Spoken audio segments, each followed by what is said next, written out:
भगवान व्यासपुत्रो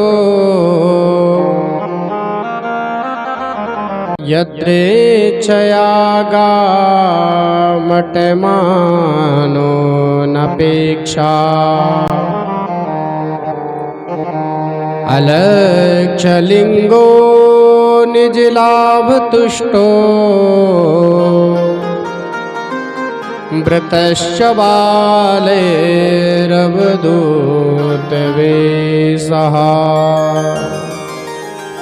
उसी क्षण भगवान प्रकट हो गए। सौनक जी बोले, कौन से भगवान प्रकट हुए?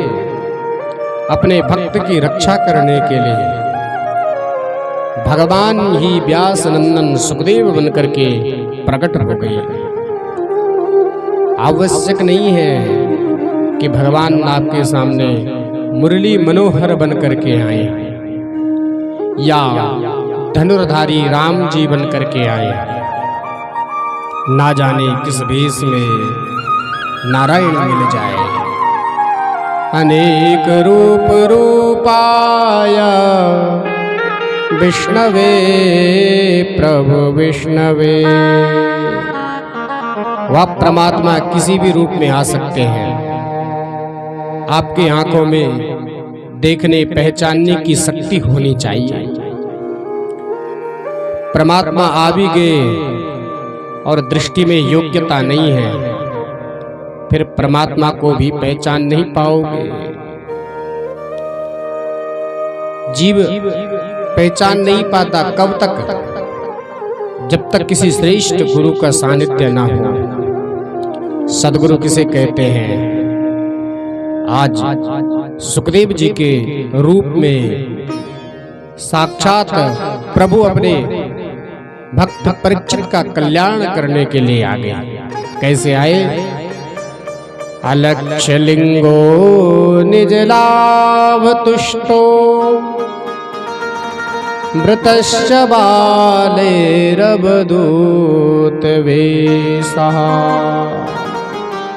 स्त्री पुरुष ये भेद सुखदेव जी को ज्ञान ही नहीं है कि स्त्री और पुरुष किसे कहते हैं। सिया राम में सब जग जानी, करो प्रणाम जोर जुग पानी। अपने हृदय भवन में श्री प्रिया प्रियतमा की झांकी नित्य निहारते हैं। इसलिए अपने भीतर से बाहर उनकी दृष्टि जाती ही नहीं। बाहर की तो छोड़ो महाराज, अपने तन पर भी दृष्टि नहीं है। नग्न अवस्था में ही घूम रहे हैं। घुंघराले अलकाबली हैं। 16 वर्ष की अवस्था है। सूत जी बोले अष्टत्वी, बोले 16 वर्ष की अवस्था में तो बहुत सारे विकार हो जाते हैं, परंतु सुखदेव जी एकदम निर्विकार है। इसलिए सूत जी बोले उम्र चाहे 16 की हो गई हो, पर स्वभाव तो 8 वर्ष के बालकों जैसा है, निष्काम है। ऐसे 16 वर्षीय सुखदेव जी का शुभागमन जैसे गंगा के तट पर हुआ तो जितने भी संत बैठे थे परीक्षित को घेर करके सब उठ करके खड़े हो गए। परीक्षित को आश्चर्य हुआ, ये 16 वर्ष का बालक आया और इतने वयोवृद्ध महात्मा उठ गए। सफेद दाढ़ी वाले हजारों वर्ष आयु जिन महात्माओं की है वो स्वागत में खड़े हैं। संतों में ब्रह्म तप, ब्राह्मणों में ज्ञान, क्षत्रियों में बल, तो संतों में महत्व उसका है जिसने खूब साधना की हो या तत्व ज्ञान प्राप्त कर लिया हो। जिसकी जितनी स्थिति है उतने ही श्रेष्ठ है। अवस्था 16 साल की है, स्थिति बहुत ऊंची है। इसलिए सभी उठ करके खड़े हो गए। परीक्षित को भी समझते देर नहीं लगी। बालक साधारण नहीं, तभी तो इतने बूढ़े संत खड़े हो गए। तुरंत परीक्षित ने साष्टांग प्रणाम किया सुखदेव जी के चरणों में और षोडशोपचार पूजन किया। परीक्षित ने सुखदेव जी की ओर हाथ जोड़ करके बोले, महाराज, आप जैसे संतों का स्मरण करने से तो उस जीव के सारे पाप नष्ट हो जाते हैं और फिर दर्शन मिल जाए, चरणों तक मिल जाए, उसका तो परम कल्याण हो जाएगा। ये साम स्मरणात् मुंसाम सद्यः शुद्ध्यन्ति विग्रहा किं पुनर्दर्शन स्पर्श पाद शौचासनादिभिः। मैं तो कृतार्थ हो गया, आपके दर्शन भी मिल गए और चरणों तक भी मिल गया। बस एक ही प्रश्न आपके चरणों में निवेदन करूंगा। अतः पृच्छामि संसिद्धिं योगिनां परमं गुरुं पुरुषस्य हयत कार्यं म्रियमाणस्य सर्वथा। इस मृत्युलोक में सभी मरण धर्मा है, तो मरने वाले प्राणी का कर्तव्य क्या है, उसे क्या करना चाहिए? कृपा करके बस इतना बताइए। जीव मात्र का कर्तव्य क्या है? स्मरणीय कौन है, भजनीय कौन है, वंदनीय कौन है, कर्तव्य क्या है, अकर्तव्य क्या है?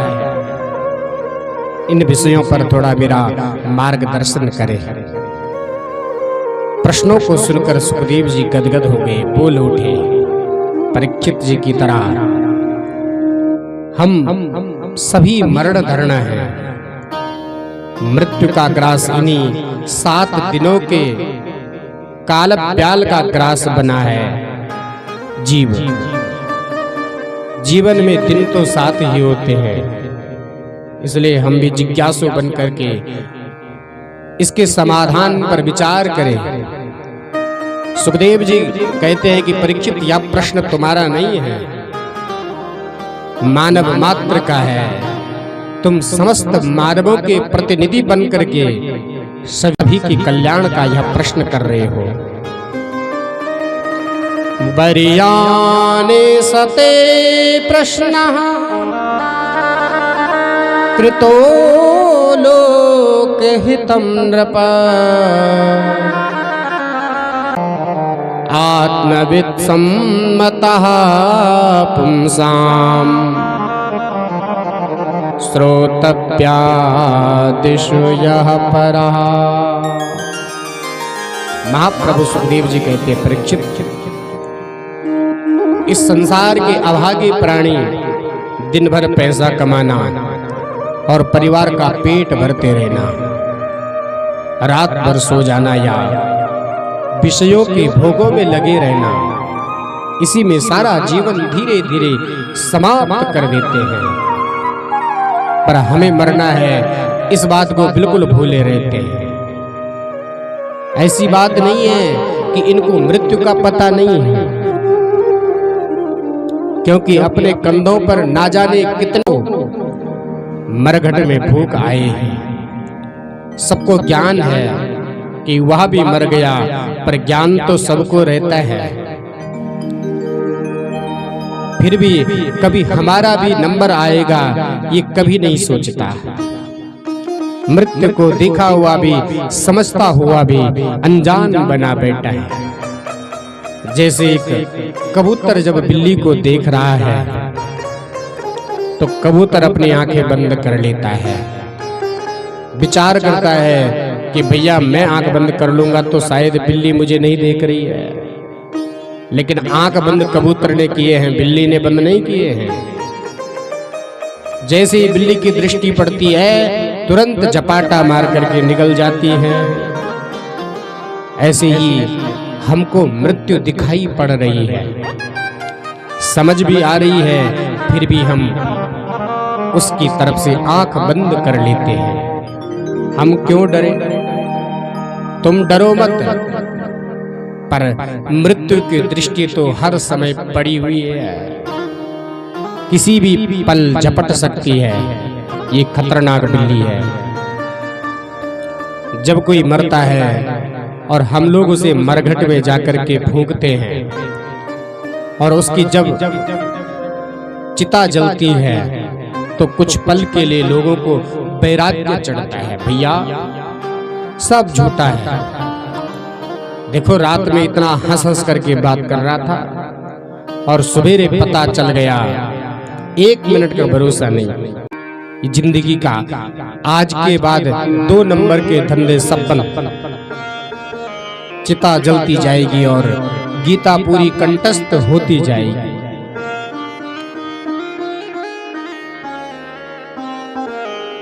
परीक्षित ने प्रश्न किया कि मरने वाले को क्या करना चाहिए।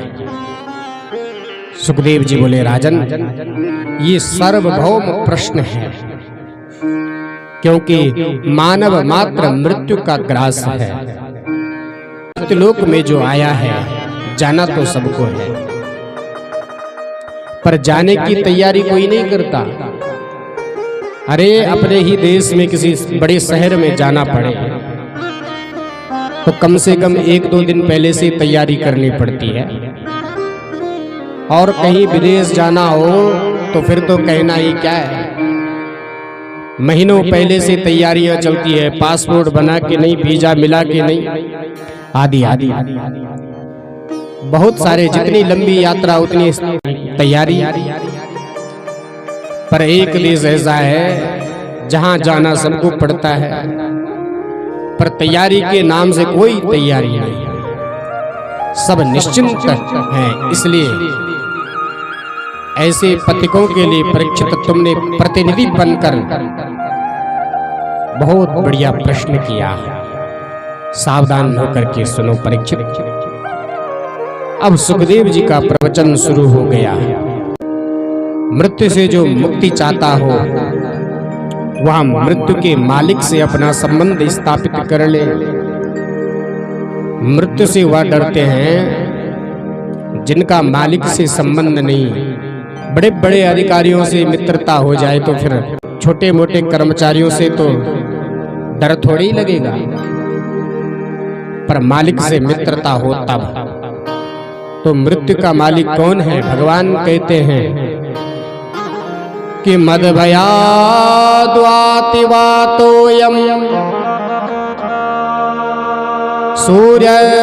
सूर्यस्तपति मद भया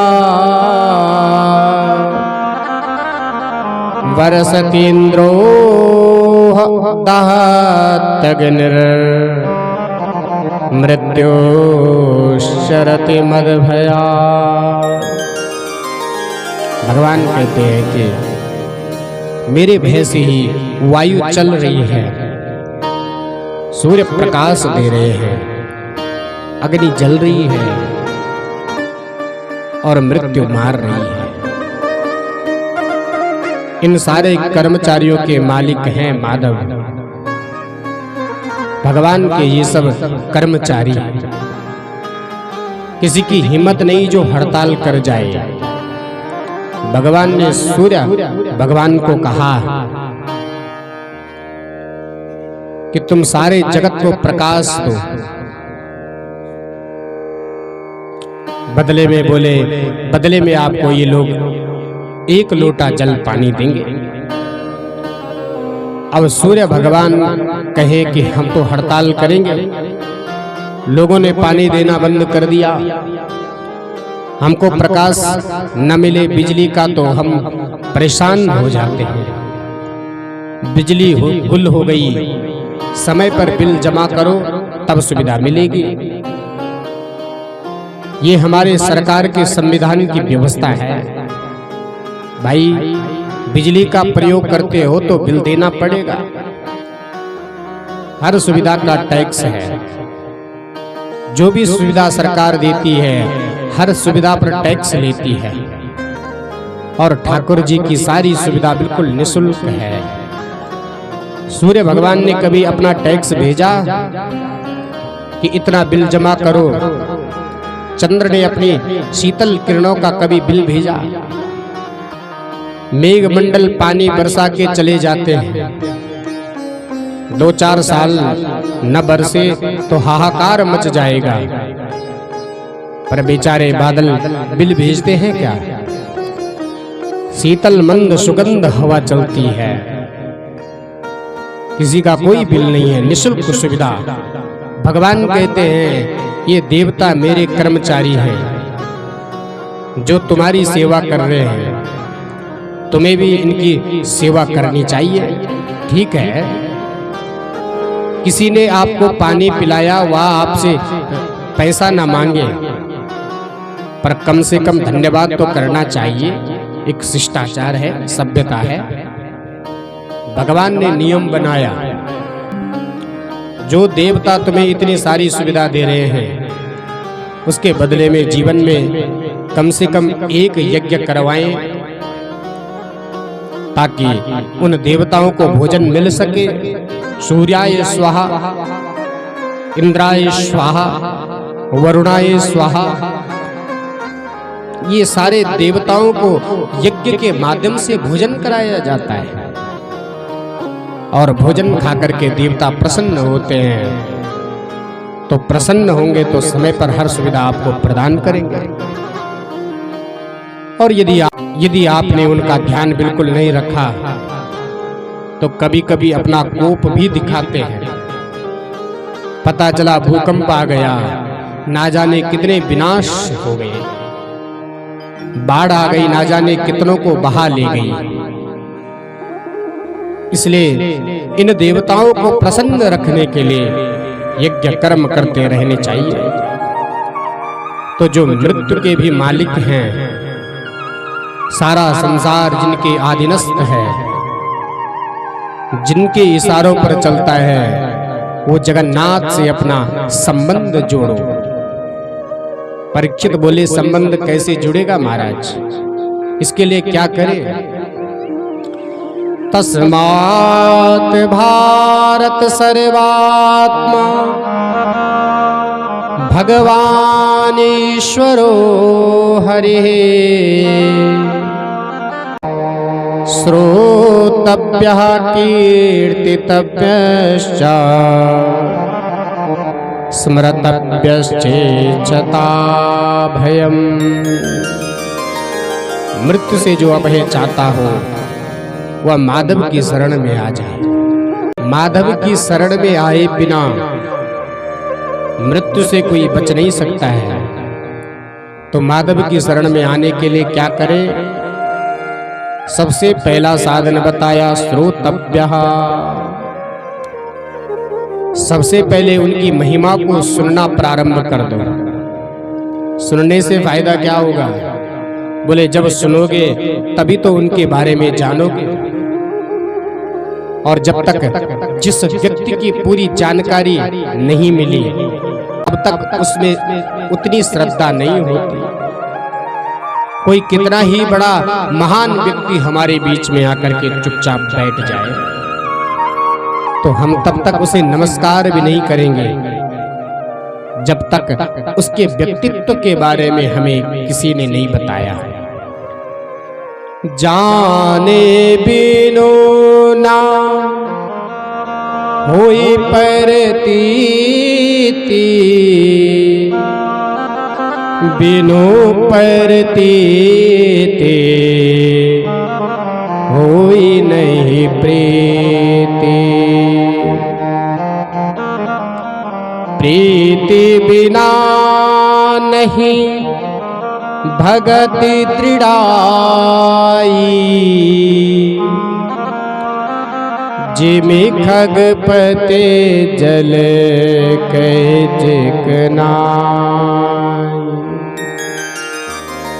इसलिए प्रभु की महिमा जानने के लिए श्रोतव्या, पहले उनकी कथा सुनो, ज्यादा से ज्यादा भगवान की लीलाओं का श्रवण करो, तो पता चलेगा कि प्रभु का स्वरूप कैसा है, स्वभाव कैसा है, प्रभाव कैसा है। जब प्रभु का स्वभाव जान लोगे तो उनके गुणों के बारे में जान लोगे तो सहज प्रीति हो जाएगी, तब प्रभु में श्रद्धा और प्रेम जागेगा। प्रथम भगति संतन कर संगा, दूसरी रते मम कथा प्रसंगा। ये मन भगवान की तरफ जल्दी से जुड़ता नहीं है, बड़ा निष्ठुर होता है। यह जन्म जन्मांतरों से संसार में ही इसकी रति है। अब परमात्मा से कैसे जोड़े, प्रभु की तरफ कैसे मोड़े।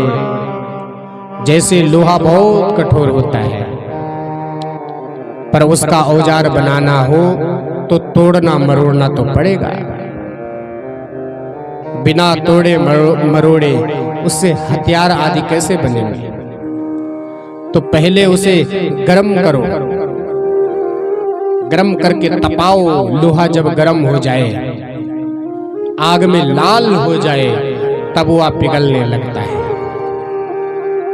फिर उतनी कठोरता नहीं रहती। जहां उसमें लालिमा आ जाए, तृप्यता आ जाए, एक हथौड़ा मार दो, जहां चाहोगे तुरंत मुड़ जाएगा।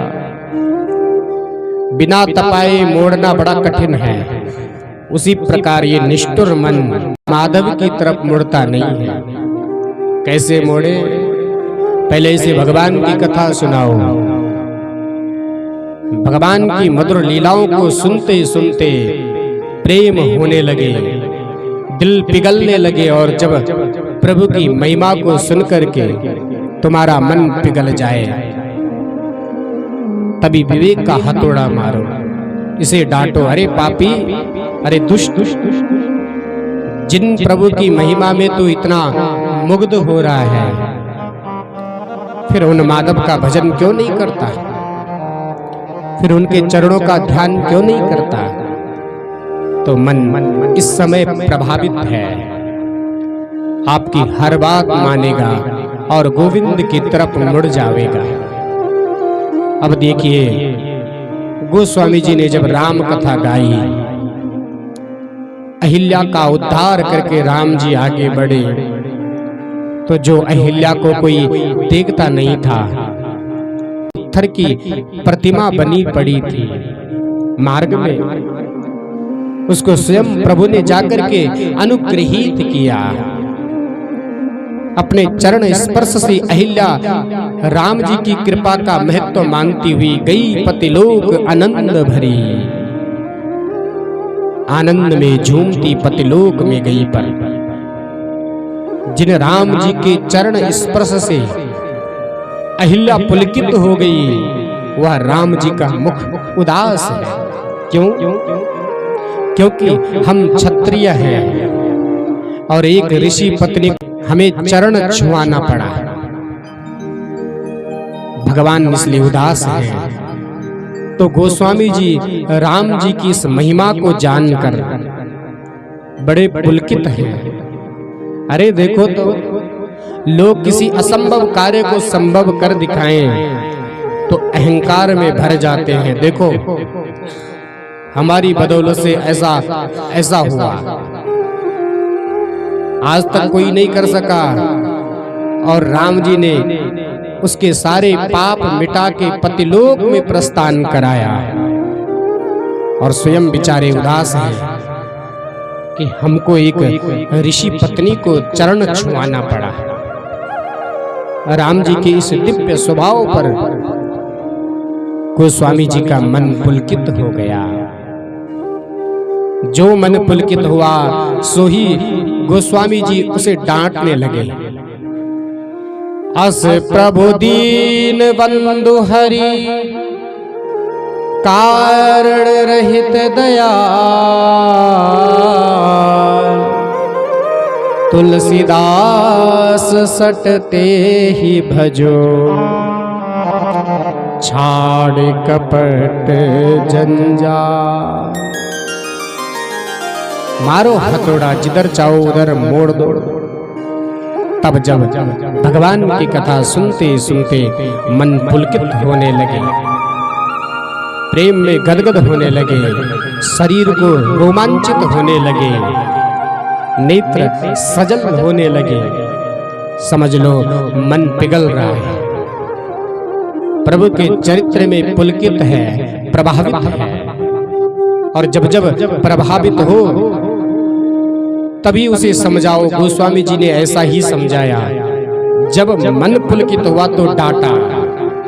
अस प्रभु दीन बंधु हरि कारण रहित दया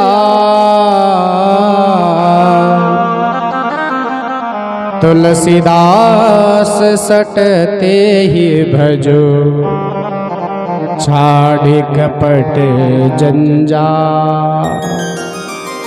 अब ये जो सट संबंध है वह अपने मन को है। गोस्वामी जी कहते हैं, अरे सटमन तू बड़ा ढीठ है, तू इधर उधर भाग जाता है, इसलिए ये दुनिया के कपट जंजाल को छोड़, जिनकी महिमा से तू पुलकित है, ऐसे प्यारे प्रभु का भजन कर। पूरी राम कथा सुनाने के बाद अंतिम में भी समझा रहे हैं, पाय न के ही गति पतित पावन राम भजे सुन सट मना। ऐसे पतित पावन प्रभु श्री राम, जिनका आश्रय लेकर किस पापी का उद्धार नहीं हुआ, किसी परम गति नहीं मिली, ऐसे राम जी का भजन कर। तो जिस समय लोहा गर्म हो उस समय विवेक का हथौड़ा मारो तो मुड़ जाएगा। और उसी प्रकार श्रोतव्या, यहाँ खूब महिमा सुनो, ज्यादा से ज्यादा सुनो, सुनने के बाद कीर्तितव्या, भगवान की महिमा को दूसरों को भी सुनाओ, उनकी महिमा का वर्णन करो। और जहां जैसे गा करके या समझा करके भगवान की महिमा जितनी गा सको खूब सुनाओ। और जब खूब महिमा में डूब जाओगे तो स्मृतव्या, फिर लग जाओ ध्यान में, एकांत में बैठ जाओ, वही चिंतन करो। अब मन में भरा हुआ है संसार और फिर लगाने बैठ गए ध्यान, तो वह संसार जो मन में भरा है वही संसार का ध्यान भी आएगा। और मन में जब भगवान बैठ जाएंगे, हृदय में विराजमान हो जाएंगे, तो आंख बंद करते भी वही नजर आएंगे, उनकी लीला नजर आएगी, पल पल उन्हीं का स्वतः स्मरण होगा।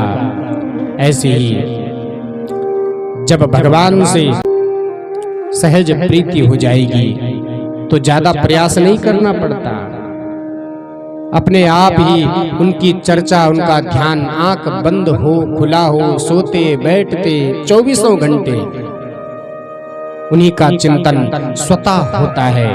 इसलिए श्रोतव्यः कीर्तितव्यश्च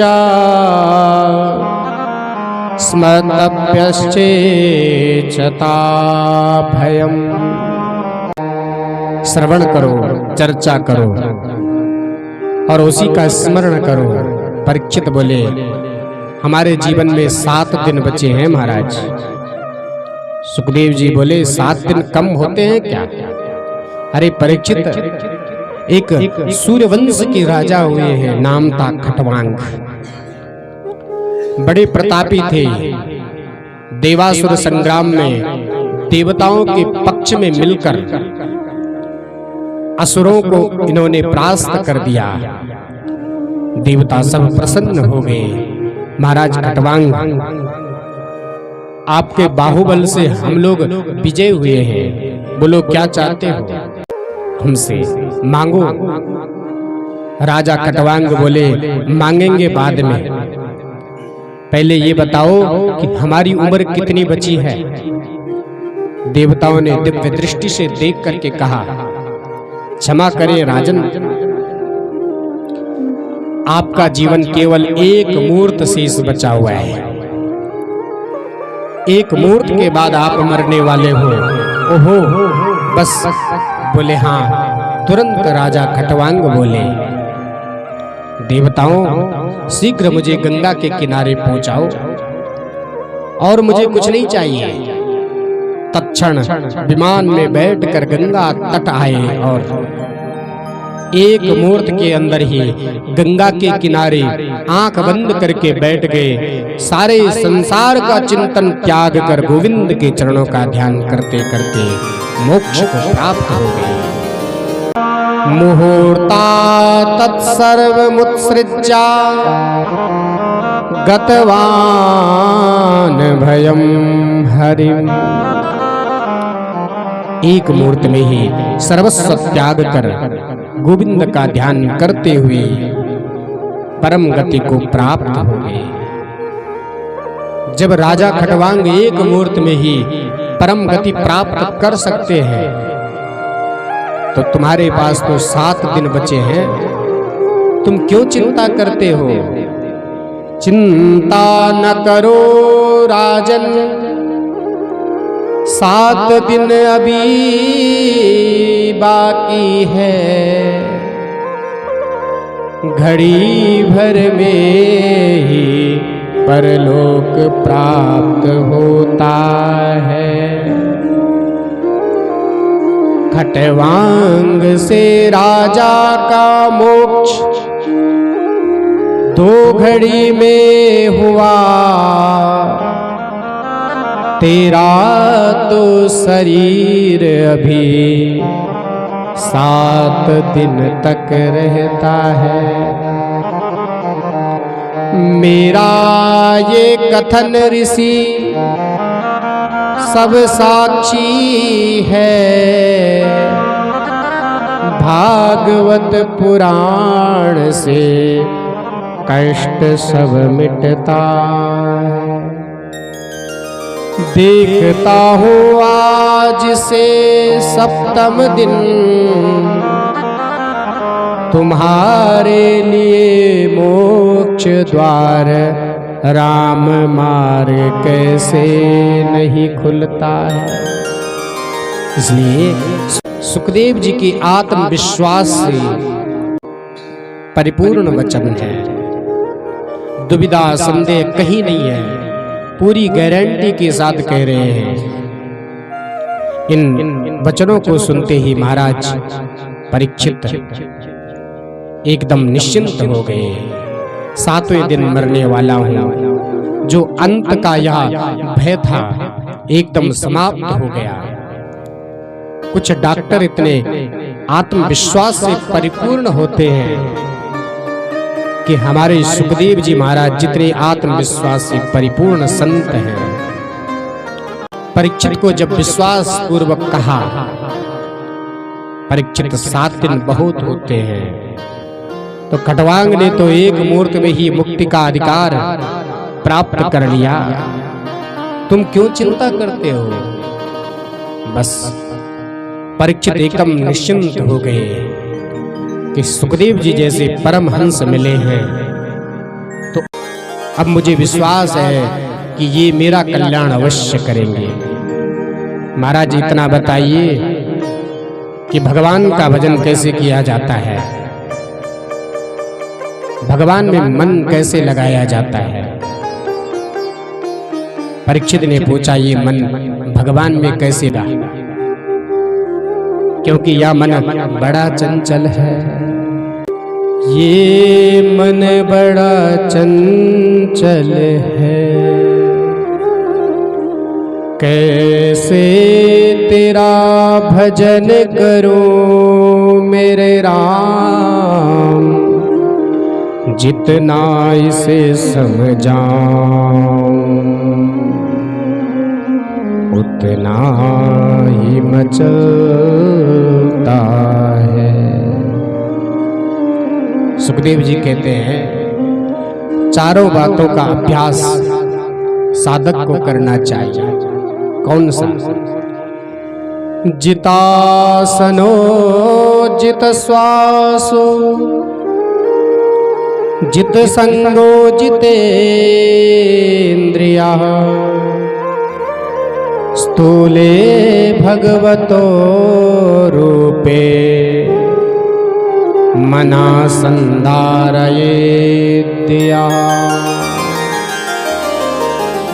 पहले है जितासन, आसन की सिद्धि होनी चाहिए। एक आसन पर रीढ़ की हड्डी सीधी करके अधिक से अधिक बैठने का बढ़िया अभ्यास हो। जब तक आसन सिद्ध नहीं होगा तब तक ध्यान शरीर में ही जाएगा। जो ध्यान लगाने बैठे तो 5 मिनट में कमर दुखने लगेगी, तो पूरा ध्यान तो शरीर में ही धरा हुआ है।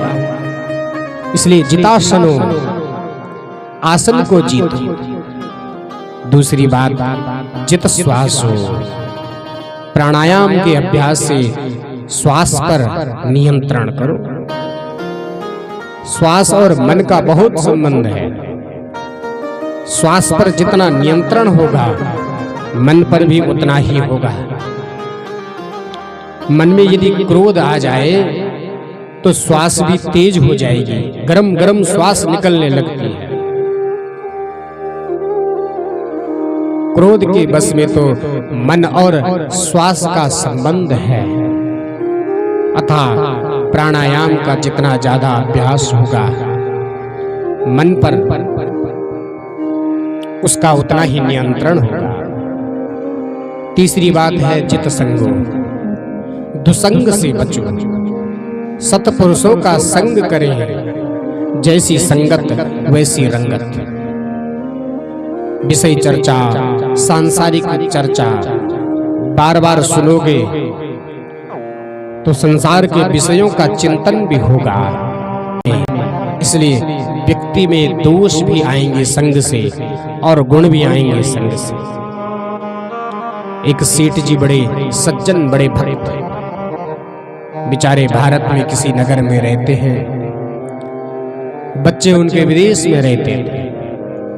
तो बच्चे ने कहा, बाबूजी आप भी अब आप वृद्ध हो गए हैं, आप भी हमारे साथ चलो। उनको भी विदेश ले गए। पर सेठ जी विदेश जाने से पहले एक शर्त रखते हैं कि मुझे हर साल 2 महीने के लिए तुम्हें भारत भेजना पड़ेगा। ठीक है बाबूजी, आप चलो। समय बीता, सेठ जी को घर की याद आई। बेटा मुझे भारत जाना है। बच्चों ने उन्हें भारत भेज दिया। 2 महीने के लिए तो सेठ जी घर में आए और उनको एक आदत थी। क्या? वह रोज सुबह 4 बजे घूमने जाते थे। तो सेठ जी 4 बजे और घूमने निकल गए। थोड़ी दूर तक गए, वहां भीलों की नगरी थी। वृक्ष के ऊपर तोता बैठा था और सेठ जी को देख करके महाराज तोता जोर जोर से कहने लगा, चिल्लाने लगा, मारो काटो लूटो, आया है बहुत पैसे वाला, बहुत धनी है। तो 2-4 आए और सेठ जी की पिटाई करके उसके गले से सोने की चैन, अंगूठी सब लूट लिया। सेठ जी जान बचाते हुए भागे और दूसरे दिन तुरंत विदेश चले गए। किसी से कोई बात नहीं कही। अगले साल फिर अपने देश में घूमने के लिए आए।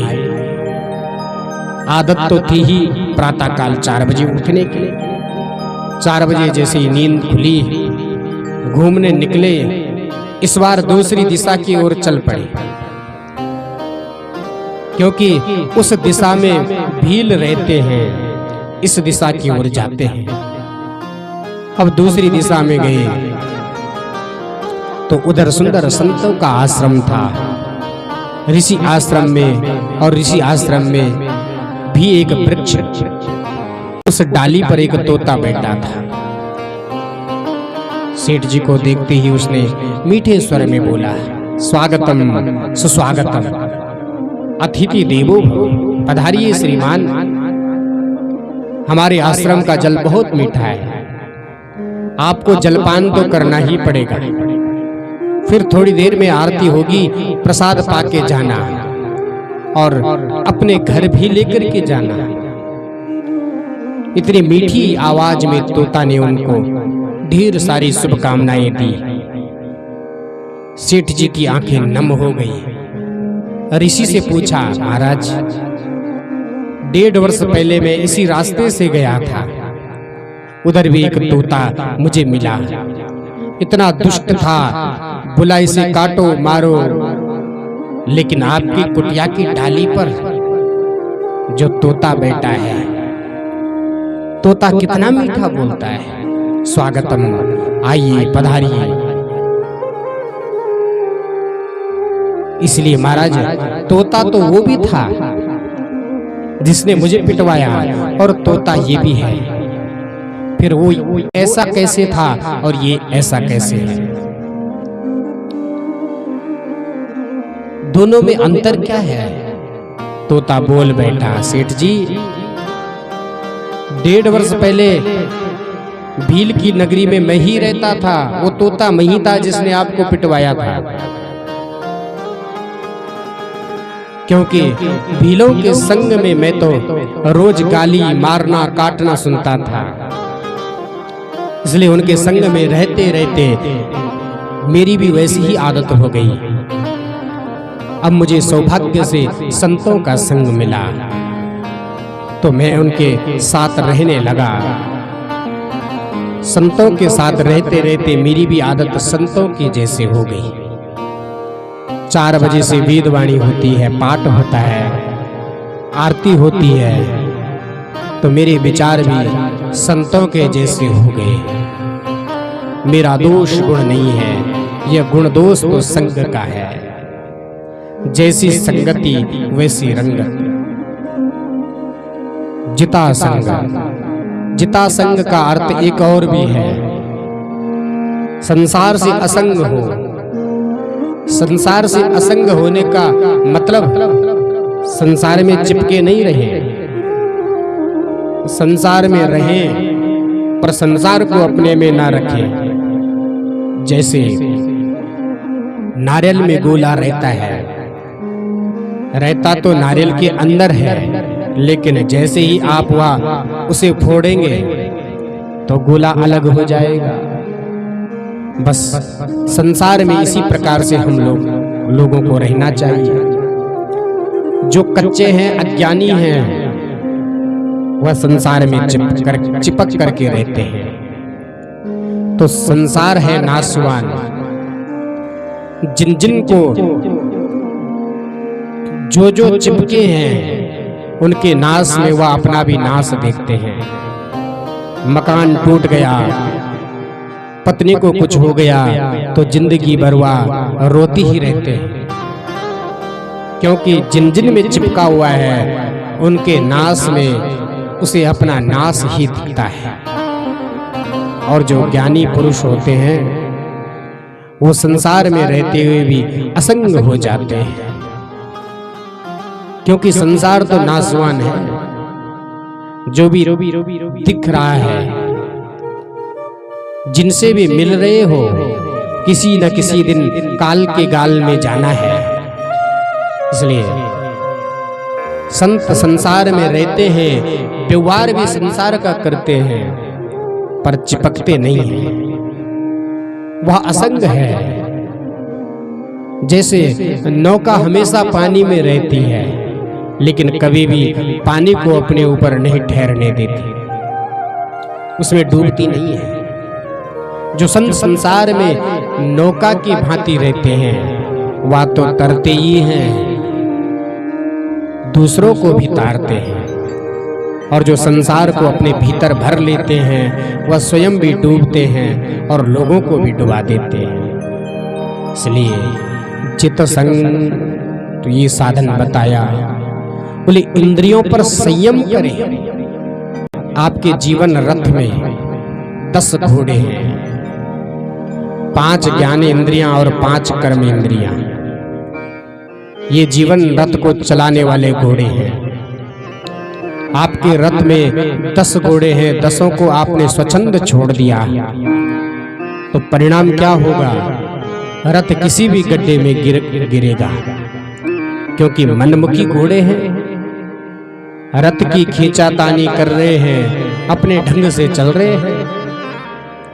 आंखें कहती है बढ़िया रूप दिखाओ, तो कान कहते हैं बढ़िया संगीत सुनाओ, जीभ कहती है बढ़िया स्वाद खिलाओ। तो जैसे अनेक पत्नियों में पति की दुर्गति हो जाती है, ऐसे ही यदि आपने अपनी इंद्रियों को स्वच्छंद कर दिया तो तुम्हारे जीवन रथ को ना जाने किस गड्ढे में गिरा देंगे। इसलिए जो गड़बड़ करे उसी में चाबुक पड़े, तब घोड़े ठिकाने आएंगे। देखने इंद्रियों के ना घोड़े बड़े, इनमें हरदम संयम के कोड़े पड़े। भगवान नाम का आश्रय लेते हुए जितेंद्रिया, इंद्रियों पर संयम रखो। घोड़े हमारे अनुसार चले, हम घोड़े के अनुसार थोड़ी ही चलेंगे। हम जो देखना चाहें आंख वह देखे, या थोड़ी वही हम देखने लग जाएं। हम जो सुनना चाहें वह कान वह सुने। घोड़े के बिना रथ भी नहीं चलने वाले, और घोड़े गड़बड़ करें तो भी रथ की दुर्गति।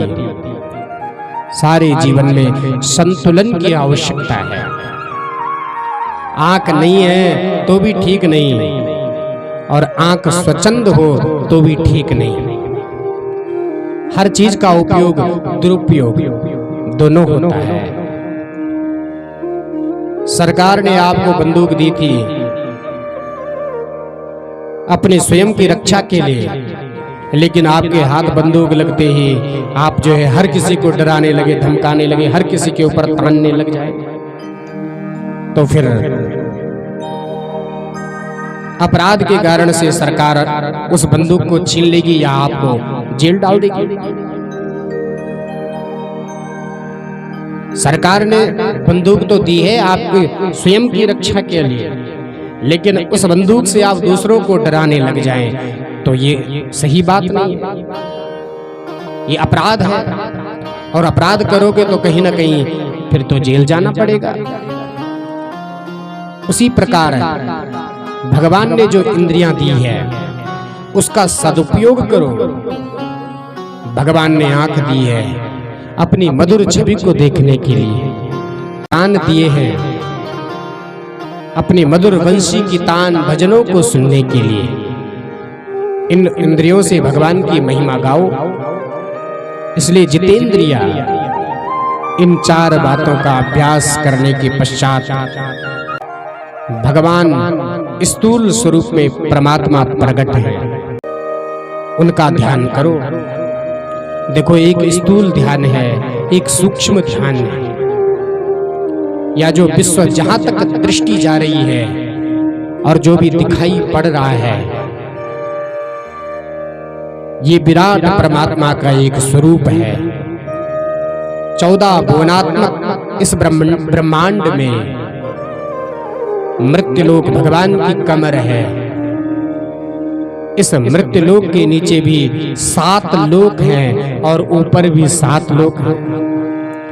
नीचे के 7 लोक हैं अतल, वितल, सुतल, तलातल, रसातल, महातल और पाताल। भगवान के चरणों का जो तलवा है वह है पाताल। 7 लोक ऊपर भी हैं, भू, भुआ, स्वहा, महा, जन, तप और सत्यलोक। भगवान का शीर्ष स्थान है सत्यलोक। इस प्रकार 14 भुवन ही भगवान का विराट रूप है। ये संसार ब्रह्मांड परमात्मा का स्वरूप है, जो सौंदर्य तुम्हारे चित्त को अपनी ओर खींचे। जिस सुंदरता पर मन मुग्ध हो जावे वह भगवान की मुस्कान है। जितने भी मोहित होने वाले रंग बिरंगे पक्षी पशु हैं वह भी भगवान की मोहिनी मुस्कान है। ब्राह्मण, क्षत्रिय, वैश्य और सेवक, ये 4 वर्ण भगवान के ही अंग हैं। परीक्षित, परमात्मा ने जगत में जन्म दिया है और जीव के भोजन का भी सारा प्रबंध किया। माँ के पेट में थे तब कौन खिलाता था? उस समय भोजन किसने दिया? ठाकुर जी ने ही तो प्रबंध किया। माँ के गर्भ में बालक आप्यायनी नाम की नाड़ी से सारा रस ग्रहण करता है। अब बालक जगत में आने में समर्थ हो गया तो प्रसूति वायु के प्रबंध के द्वारा तुरंत माँ के गर्भ से बाहर निकला दिया। अब जगत में अभी अभी आया है, जगत की वस्तुओं को खाने में अभी समर्थ नहीं है, तो कैसे भरण पोषण होगा? भगवान ने तुरंत माँ के स्तनों में दूध का संचार कर दिया। लोग कहते हैं कि क्षीर सागर कपोल कल्पना है, दूध के भी कहीं समुद्र हुआ करते हैं क्या? अरे प्रभु के पास यदि क्षीर सागर ना होता तो लाखों जीव जन्म ले रहे हैं, उनके दूध की सप्लाई कहां से होती? 84 लाख योनियां हैं। किसी का भी बच्चा हो, पर जिसने भी जन्म लिया भगवान ने अपने क्षीर सागर से माँ के स्तनों में दूध का कनेक्शन फिट कर दिया। बालक को दूध पान होने लगा। माँ के दूध का पान करने के लिए बच्चों को दांतों की आवश्यकता नहीं पड़ती है, इसलिए भगवान ने अभी दांत दिए ही नहीं। परंतु अब कुछ खाने की सामर्थ्य शरीर में आने लगी तो दांतों की आवश्यकता पड़ने लगी, तो भगवान ने छोटे छोटे दांत भी दे दिए। अब जब बालक इधर उधर की वस्तुएं खाता है तो भगवान ने तुरंत दूध बंद कर दिया। दूध नहीं मिलेगा, भोजन खाओ। बाहर की वस्तुओं का सेवन करते करते बालक बड़ा होने लगा, स्वस्थ होने लगा, धीरे धीरे नव युवक बन गया। अब तो बड़े बड़े चनों को भी चबाकर खा जाता है। पर जहां बुढ़ापा आने लगा, मंद अग्नि पेट में पड़ने लगी, खट्टी डकारें आने लगी, सब कुछ हजम नहीं होता, क्या करें? तो भगवान कहते हैं कि अब दांत वापस करो, फिर बन जाओ वेदांती। उल्टा सीधा खाओगे तो बीमार पड़ जाओगे, इसलिए दांत ही वापस ले लिए। फलाहार करो, भगवान का भजन करो। यह सब संचालन किसके द्वारा हो रहा है? प्रभु के द्वारा ही तो हो रहा है। कहने का भाव है सब परमात्मा का ही स्वरूप है। जितने भी हरी भरी घास नजर आ रही है या भगवान के विराट शरीर में छोटे छोटे रोमावली हैं, बड़े बड़े वन या जंगल, ये भगवान की अलकावली है। ये जितने भी बड़े बड़े पहाड़ हैं ये भगवान के शरीर की हड्डियां हैं। गंगा, यमुना, सरस्वती, भगीरथी आदि जो नदी बह रही है ये भगवान के शरीर की नाड़ियां हैं। जो भी सुंदरता कहीं भी नजर आए वही भगवान की मोहिनी मुस्कुराहट है। सुखदेव जी कहते हैं, परीक्षित इसी मुस्कुराहट का नाम है माया। तो भगवान मुस्कुराएं और हम मोहित न होएं। इसलिए इस संसार में भगवान स्थूल रूप का दर्शन करो, फिर सूक्ष्म का ध्यान करो। सिया राम मैं सब जग जानी, करहूं प्रणाम जोर जुग पार।